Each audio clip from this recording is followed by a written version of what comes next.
Hi everybody, I'm Tim White alongside my Target 12 colleague Susan Campbell. She just had an investigation on these things. These are fobs for the keyless cars, and Senator Richard Blumenthal, right, from Connecticut, thinks they're dangerous and has some legislation out there. What would it do? So his legislation is really targeting two risks. He says there are risks with carbon monoxide poisoning. He says there are risks with rollaway incidents. So he has this bill that would ultimately make sure that there are engine shutoff requirements. So if you got out of your car, walked away, the engine would shut off. If it's left for an extended period of time. This would all be up to federal regulators to come up with the actual specifics of the law, but he wants to make sure that car would ultimately turn off. He also wants to Some people don't have these, and they don't realize when you get out of the car, this is from my car. My car yells at me, but it doesn't shut off. Some cars do shut off right now, right? Some do, and it's all up to the manufacturer. Some makes and models are different, and some people don't even realize that that is a feature. So that's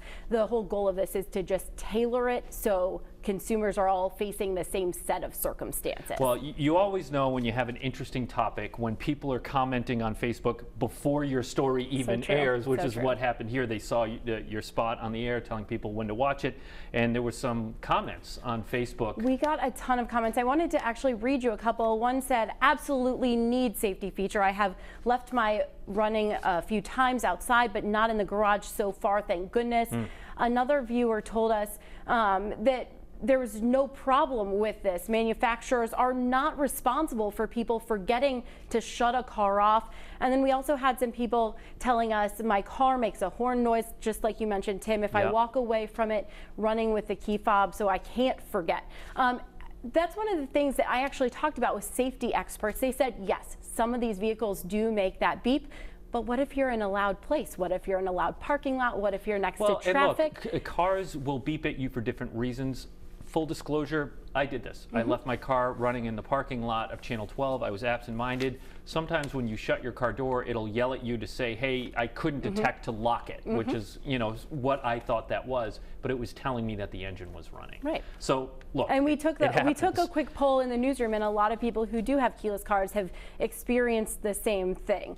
There's a psychology to it. A lot of us started with keys. We all had keys. You know, when you get out of the car, you have to turn the key off, you have to remove it, and you know your vehicle is off. So a lot of people are thinking they have the fob, it's not the key, but they think it's the key. So that's where some of this problem is coming, what some safety experts are trying to get legislators to help with. All right, so final question for you, Susan. Sad story. You spoke with a woman who lost her father to carbon monoxide poisoning. It was a situation you talked about. He parked his car in the garage, and he left it running, went inside, and he died from carbon monoxide poisoning. You interviewed that woman. Does she think that Blumenthal's legislation is a cure-all? She thinks it's a really, really important step.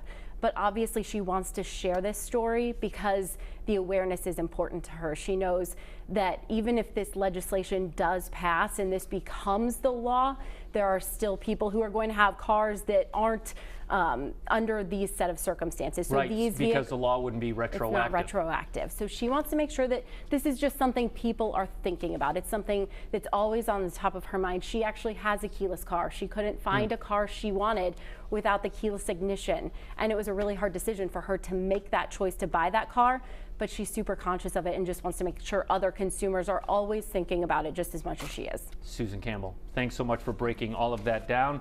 And if you want to catch her entire report, it's online, WPRI.com.